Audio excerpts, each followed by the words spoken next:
Monkey is brought to you by Aurifil Italian thread, perfectly suited for all your quilting projects. Hi and welcome to Quilt Monkey. On today's show we are going to be sashing our 9 blocks from the Supersize Supermodern Sampler quilt. So last time we finished our last block and we put them all up on the design wall, and adding sashing really just frames the blocks. It makes them breathe a little bit better and it gives them some space. The nice thing about sashing as well is that it adds a little bit of size to your quilt. So we've added an extra 4 inches here. So we're going to sash in between the blocks and add cornerstones, but we're not going to add a border. If you want to add a border, if you'd like your quilt to be a little bit bigger, or if you like the look of a border, then by all means add the border. But I like the way that the blocks kind of just creep out to the edges. I think that it gives it a slightly more modern feel. And also, once the quilt's quilted and you bind it, the binding itself acts as a very, very skinny border and frames the whole quilt, which that's a look that I really like.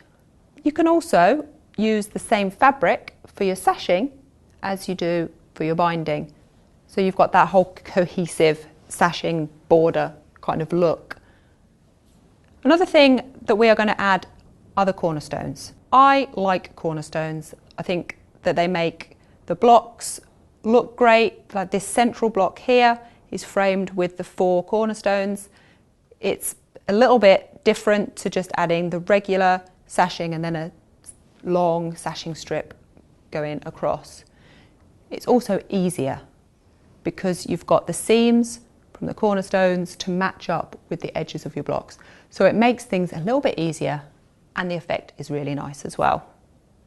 So this is the look that we're going for. It's nice and easy, it's really straightforward. Let me show you how to do it. So for the sashing strips, you need a yard of fabric in total. And you are going to cut the yard of fabric into 12 2.5 inch by width of fabric strips. Once you've cut them into width of fabric strips, you can subcut them into 24.5 inches long. So there is some waste with this, but that way you're going to end up with sashing strips that are just a single piece of fabric and not pieced, so you're not going to have any extra seams, which just kind of looks tidier. And you don't need to actually waste the remaining fabric. You can keep that, put that in your scrap box or make it into binding. Don't throw it away, it's still useful. I've cut the last one. That's my 12 sashing strips. You also need 4 2.5 inch squares. Now I've got 4 different coloured squares, but you could have them all the same. Again, doesn't really matter, I just kind of like the different colours. I'm going to take my first block, which is the one in the top left hand corner, and so my first sashing strip to the right hand side of the block, so the side that is going to attach to the next block. That's very important. You don't want it on the outside, you want it on the inside. So on the right hand side.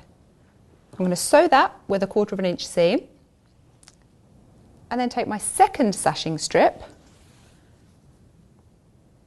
and to the end of that, again with a 1/4 inch seam allowance, sew it to a cornerstone. And when I've done that and pressed my seams, again I like to press all of my seams open so that they sit flat. I'm going to attach that to the bottom of my first block.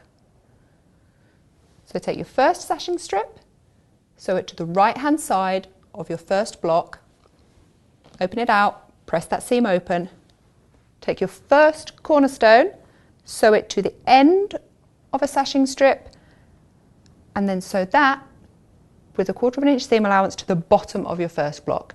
Again, open it out, press the seam open so it all lays nice and flat. I'm going to go over to the sewing machine and sew this first one and then we'll move on to block number 2.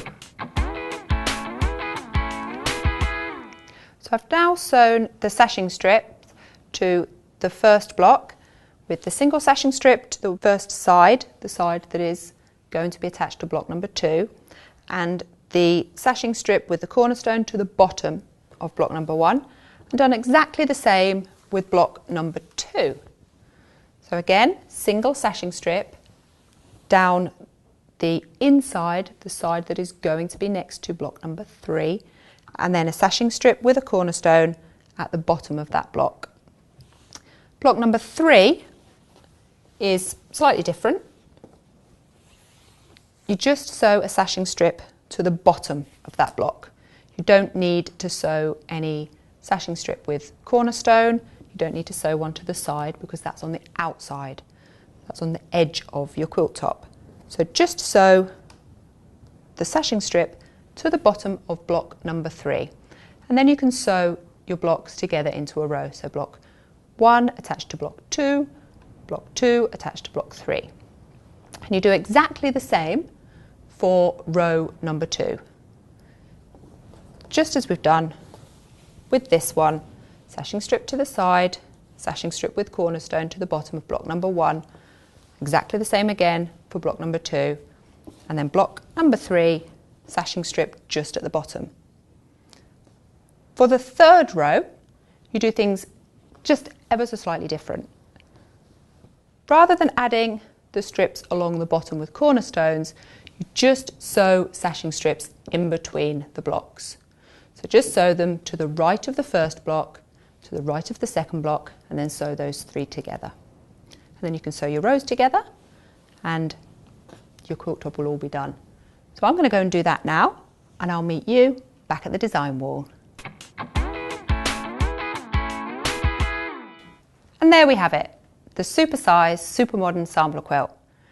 I really hope that you've enjoyed it and it's given you the confidence to maybe try out some new colour combinations and colours that you didn't necessarily think would go together. The great thing about this quilt for me is that it comes together pretty quickly.